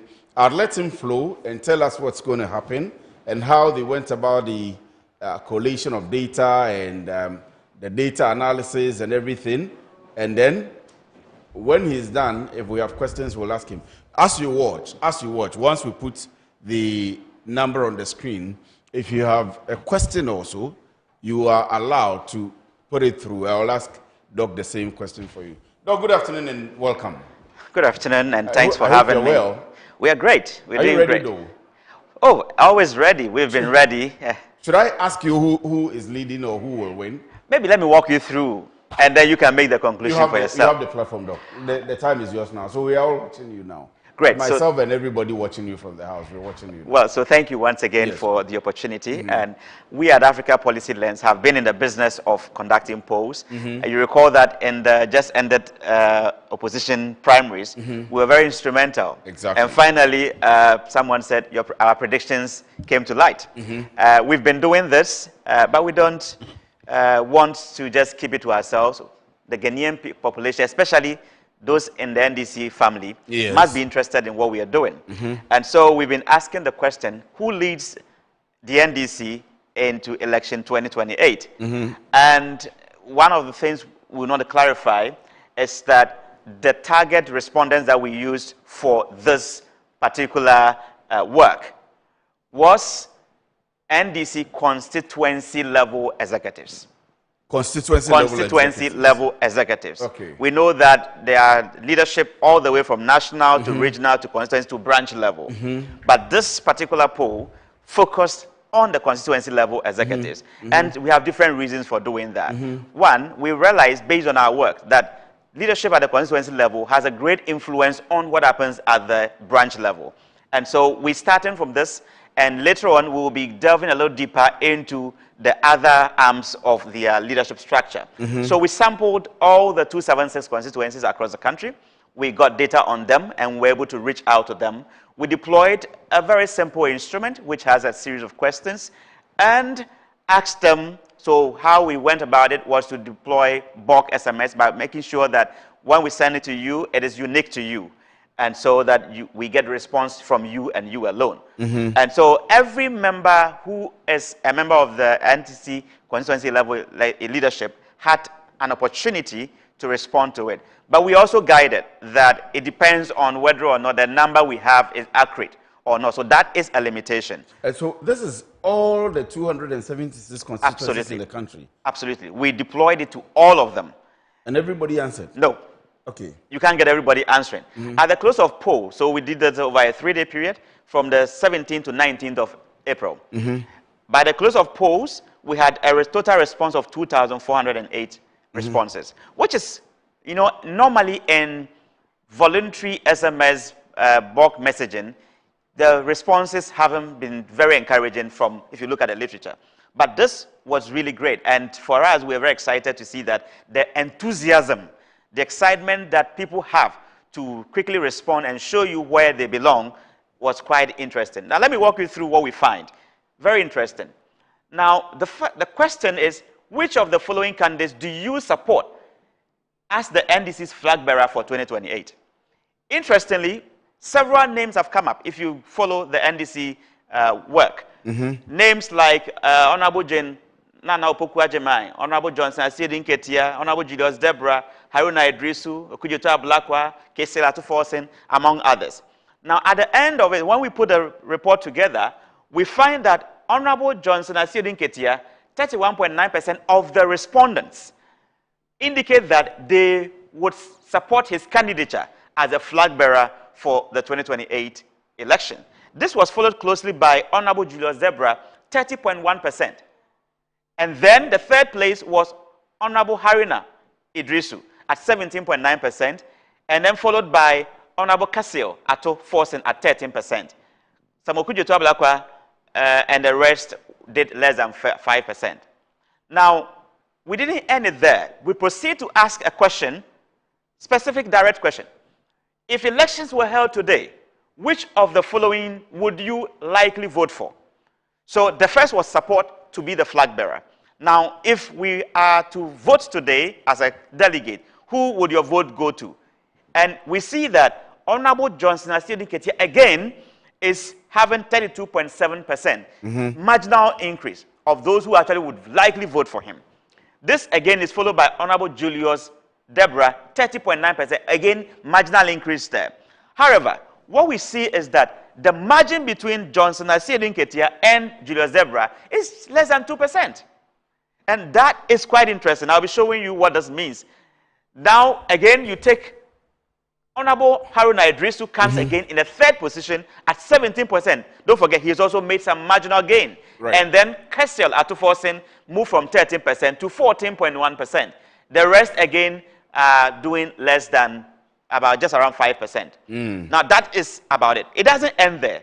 We believe that even though it's a contest and they have preferences, they know that they have opponents, persons who potentially are a threat to their campaign. So the question again is posed, who among the list is the closest opponent to the candidate you support? And interestingly, Johnson Asiedu Nketia again comes top as the closest opponent. So here again, we are looking at people who ordinarily would not be in the Johnson Asiedu Nketia Space, who said 29.1% of the respondents say they think Johnson Asiedu Nketia is the closest opponent to the candidate they support or will likely vote for. Yeah. Now, you move That's from... even those who are not for him. Those who are not for him. Who are not primarily for him. Primarily are not for Johnson Asiedu Nketia. Yes. Perceive him to be the closest opponent to the one they support. Okay. And then, this is where the thing is. Interestingly, Cassiel Atuforsen comes second. Even though in all the work, he's coming as the fourth person. Yes. Those who are not for the other believe that Cassiel is the closest opponent to the candidate they support. So he comes in the second position. And then Julius comes in the third position before Haruna Idrisu comes again in the fifth position. Wow. So that is quite interesting. Wow. Now, I mean, not to cut you off or to divert too much, but have you been following the other polls? I have seen a few of the other polls. Okay, so let's go on. Yeah. We'll come back to that. Okay. Now, which factor most influences your support? So, if you are following candidate A or B, what exactly is informing your decision to do that? Now, interestingly, we see that experience and track record is very important to the respondents. Yes. That you must demonstrate.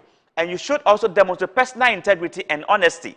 So that is going to be a very interesting, so I'll tell you in a minute, ability to unite the party. They believe that this contest is going to be hot. And they need someone who has what it takes to bring everybody together after the work is over. Yes. Now, grassroots appeal. You should be able to have a strong connection with the grassroots. Charisma and public image. Policy proposal. This is very interesting to us. So really, it's not about what policy proposals you are bringing on to the table. No, that is really not what is going to appeal to the people. But these other factors, the appearance, experience and track record. This is for the internal election. This is the internal election. But will the dynamics change? For example, for the policy proposal, if it were to be for the national, so MPP versus NDC, policy proposal, do you think that it would have had... It would play a key role. Okay. So it will play a key role. But the point is that whatever you start within your primaries literally become the message that goes into. So you don't divulge your primaries campaign from what you plan to do in the national. Because you need the message to repeat over a certain period for it to stick in the minds of people. If you would remember, then the NPP elections, which they just ended elections, there were key issues of policy proposals about jobs, about digitization, about what policy you will bring on board when you become the flag bearer. And how that would directly impact you as a delegate. So that was key. But what we are seeing here is that they're saying that no, it's not about the policy proposal. They are looking at somebody with experience, somebody with track record, somebody with the personal integrity. That will inform the voting are different here. Different. In the NDC. Very, very different from what we saw in the MPP. Right. Now, just to also give viewers the opportunity, like I said, this was across 276 constituencies. Now, even though we blasted this to all constituency executives that we have their data, we didn't have to coerce anybody to respond. You had to look at it and respond per your own volition. And so, again, if you look at the distribution, Ahafo had about a list. Greater Accra has the most respondents. And again, it makes sense because you have a number of constituencies in Greater Accra, Ashanti, and so the larger... What I'm excited about is the fact that you touched every constituency. Every constituency. Interestingly, we have data from every constituency. I was just doing the calculation. You see that when you began, I was writing. Yeah. I was doing the calculation, and you have an average of 8 people in every constituency responding to the questions. That's correct. Wow. That's correct. Wow. Now, this is also very interesting. And this, at this point, we are not giving you all the details of which age bracket is following who and all that, you know. So, look at it.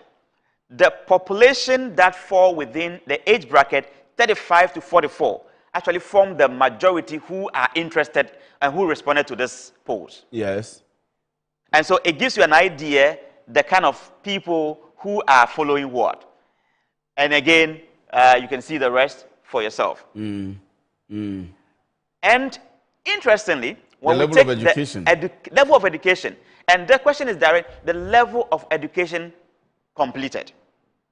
And we have overwhelming 89.4% actually saying they actually have completed post-secondary education. In other words, some form of tertiary education have been completed. Whether university, nursing college, or college of education, whatever it is, they have, beyond secondary education, they have proceeded and completed a tertiary institution. And so that the people who are responding to this post are people who are, first and foremost, they understand what it is. They are knowledgeable, they understand the dynamics, and are doing all of this. Now, what does all of this mean at the end of the day? What we can deduce from this is that, number one, we see Honorable Johnson Asiedu Nketia and Honorable Julius Deborah actually taking a lead. However, there is no clear front runner yet, but rather a highly competitive race at the top. Now, Honorable Haruna Idrisu and Kessil Atuforsen form a credible second tier. What it means is that they can cause anything to happen to the two of them. Now, this brings the issue of strategic alliance.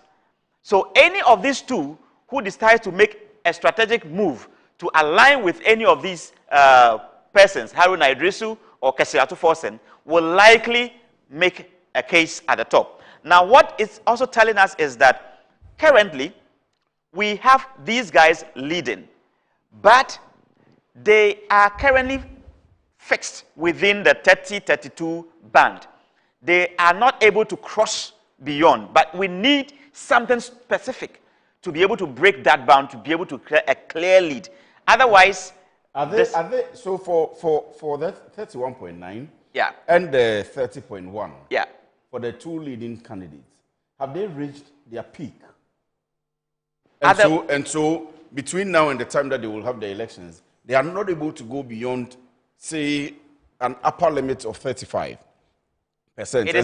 And so they necessarily need the two following candidates after the first two to be able to cross the threshold. It's the reason we are saying that it's an open contest at this point. Okay. Because if you are leading anybody by 2 percentage points, that is really not something you should be very comfortable with, because it can change any moment. And again, like I said, this is at the constituency level database. Now, once we plug in the branch level data, which is something we are doing at the moment, we would be able to tell at the national level how the respondents at the grassroots are faring vis-a-vis the data we have at the moment. But based on, I don't know whether you have an empirical trend analysis to this, to the analogy I'm going to make. Based on maybe trend analysis, but not empirically proven, for politicians and those of us who follow current affairs and political news and so on and so forth. Yeah. At the constituency level, for the two leading political parties, yeah, there is a high level of impact. That is correct. On the very local level. That is so correct. If you take the MPP, for example, at the constituency level, they have a high level of impact on the area coordinators, high level of impact on the polling station executives, and then the members down there. By the time they're able to rise through polling station to area to a constituency executive, they have absolute control, the same way the MP does. That is correct. In the NDC as well, if you pick the national, you see that maybe, not also empirically proven, Asiedu Nketia has some grips of the party because he's worked with almost every regional executive. Yeah. He's worked with almost every constituency executive. So at the branch and the chapter levels, at the very low levels, there is almost an absolute control that the constituency chairman automatically will control all the branches within the constituency and control all the chapters within the constituency as well. So if you are working with these people and you have a respondent rate of over 90%, because if you have 8 people voting in the constituency, it's just the executives, the patrons, and about 17 people in the constituency. So on the average, if you have this number, then we're able to say that when you plug in the branch and the chapter levels, we'll be having almost the same thing. So it is very likely. It's very likely. What you're saying is very true, and it works especially in our democracy, where based on the structures that the two leading political parties have, whatever happens at the constituency level directly, more often than not, mimics what happens at the branch or polling station level. Exactly. And so you have people who are the branch level or the polling station level, who literally are doing the bidding of their constituency executive, because they are also aspiring to go to the area or the polling, electoral area and then come to constituency. So there's that fluid connection between constituency and the very base. Now, it is the reason that we will make the conclusion that these two individuals, Haruna Idrisu and Ato Forson, can become an important determinant of who becomes the leader of the NDC into the 2028 election. Because if you look at what the responses are saying, where they perceive Ato Forson, for example, to be the next opponent, that they perceive to be the closest opponent to the person they support. If you take out Asiedu Nketia, and Asiedu Nketia is already in the top 2. So then you need somebody who is perceived to be very formidable. And Ato Forson is coming quite close. Now you come back to Julius and Asiedu Nketia. If at the constituency level, neck to neck, 1.8 percentage point difference, this is really close. This is neck to neck. And so the slightest influence can switch delegates to another camp. Now, but each of these would not be enough to give them the absolute leadership that they are looking for. And so they need a third or a second tier person to align with. And that is where Haruna and Ato Forson comes in. I'm going to allow you to come and sit down. And let me put the questions back to, so I'll continue when you are seated. But let me keep the questions back to the viewers. If you are watching us from wherever you are, we are asking a very big question. The question is, who leads the NDC into 2028? And what we have there on the screen is Professor Nana Jane Opoku Agyemang. She's the current Vice President of our dear nation, Ghana. And she's also a member of the NDC, former Minister of Education, former Vice Chancellor of the University of Cape Coast. And she stands tall when it comes to academics and it comes to education here in the country. We have put her name up. Unfortunately, the research done by Dr. Hayford Ayeraquah doesn't include Professor Nana Jane Opoku Agyemang, and I'm going to ask him why. The next person on the bill is General Mosquito, Chairman Asiedu Nketia. He is the current chairman of the National Democratic Congress. He's the longest standing General Secretary, or he was, for the National Democratic Congress. He lost elections, he won elections, and he has eventually become the chairman of the National Democratic Congress. He's going around talking to people in his capacity as a chairman, but there is a wide-held speculation that he's gunning to become the president of the nation through the NDC. Julius Deborah is a very affable man. Lots of young people are with him and they follow him, and you would see him everywhere. He's acting younger than his age, and so almost every event. Please, let's go back. We'll come to this. Let's stay on Julius Deborah a bit. And he is currently the chief of staff for the government, of course, for the entire country, but for the government of the NDC, led by His Excellency John Dramani Mahama. So Julius Deborah is formerly a minister of local government, and he's been at it all. He is also there. Currently, according to Dr. Hayford, he is running second to Asiedu Nketia. So let's go to the next slide and see who others have been captured. Haruna Idrisu, popularly known as Aduba, is the current Minister of Education. He's been the Minister of Employment and Labor Relations before. He's been the Minister of a lot of sectors, and he's been the minority leader at a time, done a lot of things, very loved in the north. He's running third with 17.9, according to Dr. Hayford Ayeraquah's research. Samuel Okudzeto Ablakwa, we call him the son of man. He's currently the member of parliament for the North Tongue constituency and also the Minister of Foreign Affairs. He doesn't rank in the polls, according to Dr. Irakwas Research. And Dr. Forson will be the fourth. He is the current finance minister and also a member of parliament in the central region. People have ascribed him as Ato is Forson, but as it is, Ato is not Forson in the polls which are up currently. Doc is seated, but our question for you, you can share your concern, you can send us a text, whatever it is, on our phone lines. Our phone lines will keep being on the screen. Share your thoughts and concerns with us. Let's come back to Dr. Hayford, who is already seated. My first question, as you're back, why is Professor Nana Jinukwu-Kwajima not included?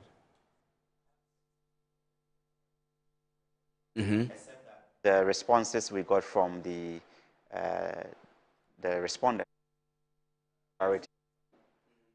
she's actually included in the polls, but the responses, basically the delegates feel that she is not the person that must lead the NDC into election 2028, at least for now. At least the responses from the delegates who are constituency executives. Yes. Does not include Professor Gina Nokpo-Kwajima. She actually plays out there, except her numbers are pretty low. I mean, not worthy of inclusion. It's not. If you take a look at it, the very first question in terms of support, she's doing just about 3.6%.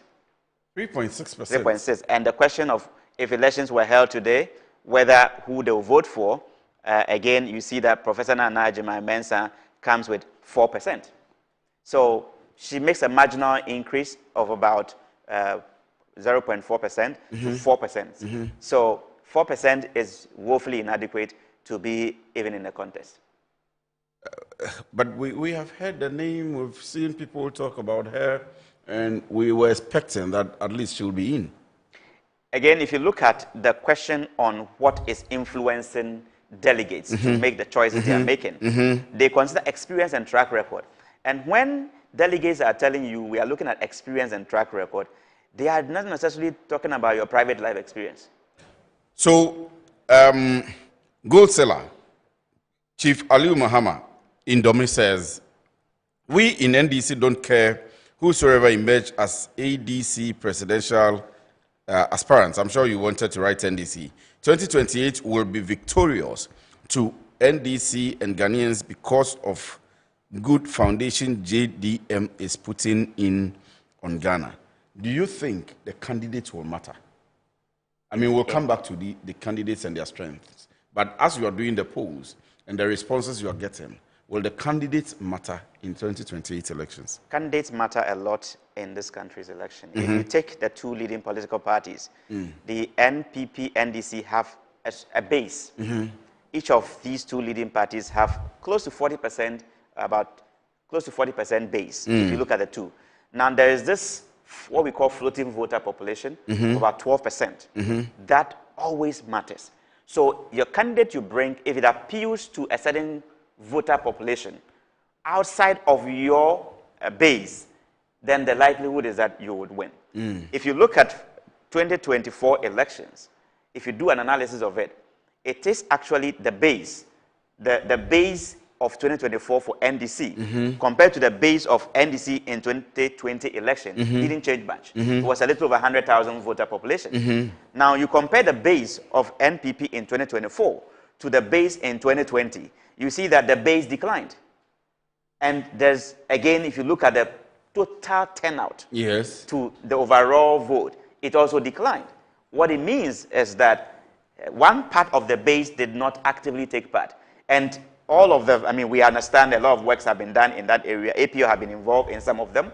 And will it matter in 2028 elections? It absolutely matter. Will it cause any change? It would matter a lot. How will that matter? People were disgruntled. People were not happy with the status quo. So the base decided not to partake, which eventually affected, if you look at the dynamics and the trends. So as a researcher, based on the time lapse or the time available between now and the next elections, and the work that the NPP should do, will the base be impacted upon in any way, and will that matter?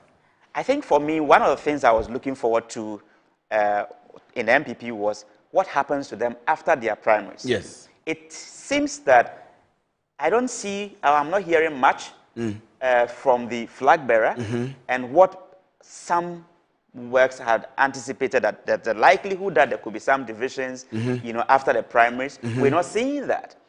So if they are able to... The base has been established. Well, so as it is, we don't know the level of influence of the that base. The base has on we don't know. Yes. And it is only a perception. And we've seen some works in the past where people who were not very happy after primaries decided to go a certain route. And we saw the impact it brought. So what we are monitoring is how NPP is able to connect with its own base, its grassroots, and explain things to them. And I think they are doing something right. If they are consistent and are able to move in that direction, then, yes, they are going to now have their disgruntled base who did not show up in 2024 now coming up to vote. That puts the MPP NDC on the same level. Now the deciding factor becomes that floating voter, the 12%. And that is where the 12% are now going to now look at. Now this is candidate A from MPP and candidate B from NDC. They will now begin to compare the two. Still a sub-question to the candidates who will matter. Yes. Again, the gap that the NDC gave the NPP, over 1 million, over 1.5 million. That is correct. Which also includes the base.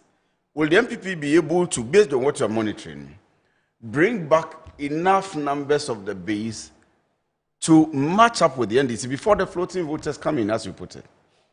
I think that, well, I don't know what strategies they have. It depends on... You're a researcher, you can suggest to them. Is it feasible?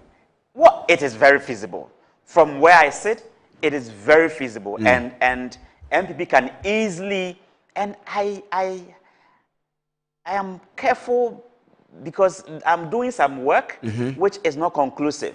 But it looks to me that a number of the disgruntled people who thought that, you know, all the things that were said about, you know, the then government are beginning to now take a U-turn, because there are a number of things that are coming up which communication-wise is not coming out clearly from the current government. Right, I agree. And as a result of that, the people felt that they have been shortchanged. They have been deceived. And once that deception and shortchange ideology begins to come in, MPP can easily take advantage of that.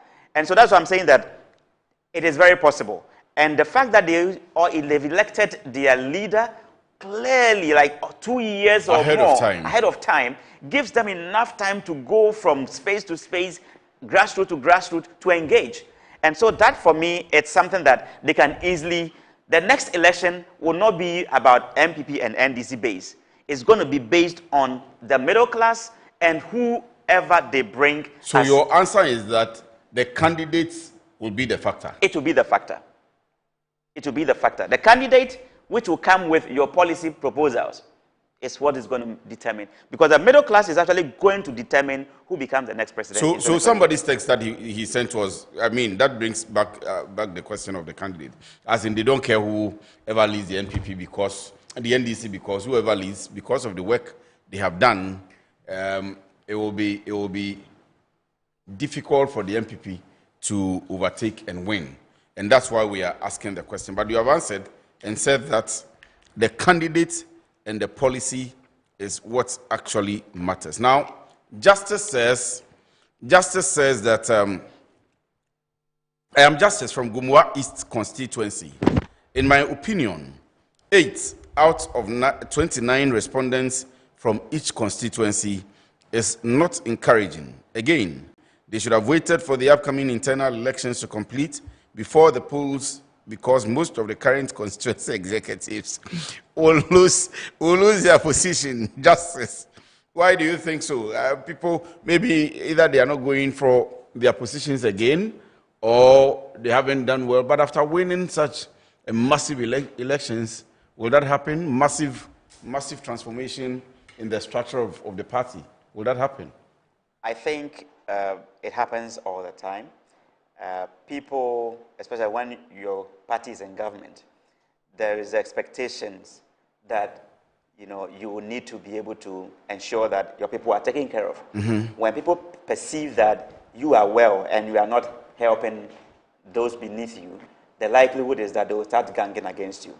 And I expect that a number of it happens in all elections. It is not everybody currently who is an executive who is going to retain their position.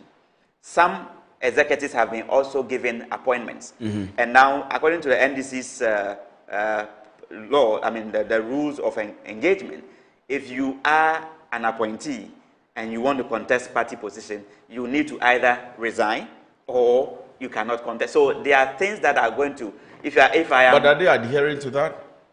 Well, that is what they have put out. Because I know some appointees who may, I mean, and I'm choosing my words very carefully, may eventually come up for positions, but they are still in, and the time has elapsed, the grace period given them by the General Secretary. Well, so what it means is that we would want to monitor and see whether or not, because if at the end of the day, they are not able to stick to these rules that they advertise and informed all of us, what it means is that leadership that you cannot stick to your orders, then you are not leading anybody. And so they would be guided by that. And so we wait to see what they will do. I think that some naturally will lose their seats, and it applies to both MPP and DC. They will lose their seats at the constituency level, because if you are perceived to not have done well, and again, depends on who the constituency leadership is throwing their weight behind. If the constituency chairman and a few influential individuals believe that candidate A supports their candidate, the likelihood is that they would sponsor to keep you there. If you are a threat, then it means that you will be doing the bidding of another candidate, which will be against them. And so they would also find a way of working against you, so you lose your elections. My time is up, but does Kofi Amabuah come up anywhere with the respondents? I mean, apart from the set of names that we have given the respondents, has it come up anywhere with people owning up to say include Kofi Amabuah? Because one text from Mr. Ganyo, he says, my name is Mr. Ganyo. Mr. Ama Kofi Emmanuel Boah is the best choice to lead NDC in 2028. Has it come up? No, rather other names that we put together in the other, because they were really negligible. We had one Honorable Eric Opoku. Eric Opoku, that's the Minister of Agri. Yes, his name came up. We had Ekos Biogabra, his name came up. And then we have Joshua Alabi. That name also came up. What are their numbers like? Are they negligible as well? When you put them together, it's less than 2%. That's why we push them into the other category. That's Joshua Alabi. Yes. Joshua Alabi, Spiogabra. Of course, Spiogabra, the former Minister of Trade. And then the Kofi, Honorable, the Agri Minister. Eric Opoku is the Agri Minister. Yes, Chairman. Yes, Chairman General can win the internal votes, but the floating voters will not vote for him. Drake sent in that one. Doctor, please mark. Okay, if Professor Nana Jane Opoku-Agyeman is not contesting presidential primary of NDC, then preferable candidate is KC Elato to be the next NDC presidential candidate. Chief Aliu Mahama Domin sent in that one. Michael, NPP has collapsed. Many of their grassroots are complaining. Many of their grassroots are complaining bitterly about the leadership of the NPP. Doctor, please mark my word. From today, Dr. Bawumia cannot win 2028 election. He will be retiring from active politics in 2028. Again, Chief Aliu Mahama sent in that one. Let me come back to you. With enough work, can any of the two leading, and that's my final question, candidates be able to cross the threshold? Even without the alliances and collaborations, if they all decide to contest, at least the top 4 or the top 5. General Esedun Ketia is currently at 31.9. Julius Debra is 30.1. Harun Idrisu is 17.9. Atuforsen is 13%. Ablako and the rest, less than 5%. Will anything change if they decide to work and work hard without any alliances? If I were in any of these top 4, I would want to have a voice and sitting at the table. And so these top 3 and 4, position 3 and 4 would actually, they are going to work harder to make sure that they solidify their base to the point that you cannot make a decision without them. And that makes them extremely powerful position 3 and 4 becomes extremely powerful in this race because you really get to a point where you need them. Without them, so what they are going to do is that they are going to solidify their base, making sure that they have a strong command over the people so that they don't easily lose them. Now, if you are in 1 and 2, yes, you are already in the lead, but not a front runner. And so 1 and 2 should be engaging. If any of them is able to engage, now it becomes even trickier. If they 1 and 2 decide to pair with any of these two, then that becomes even more. But you see the alliance happening. It's possible. Some of them are also gunning up for 2032, 2036, it's possible. And so they may not align in the first place. No, so to kill, so they don't kill their chances. Well, so they would put everything on the table, and politicians would always look at the options, and they will always seek their interest first.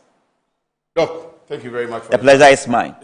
Thank you very much. Thank you. Thank you for having me. me. Dr. Hayford Ayerrakwa is an economic policy development analyst, and he is also a researcher, Africa Policy Lens, with us this afternoon. So Doc himself is here.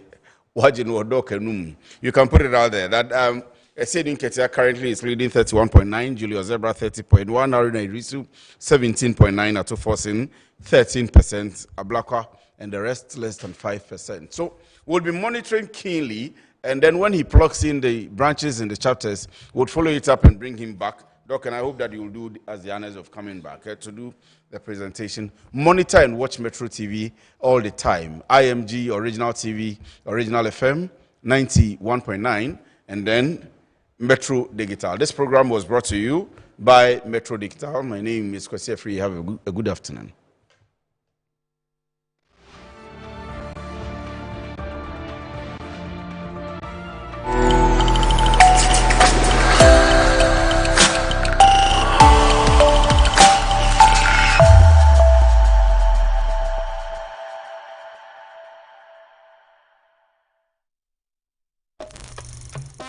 Africa's strongest arm wrestlers and the most powerful pullers are coming into town for the 2026 Africa Arm Wrestling Championships.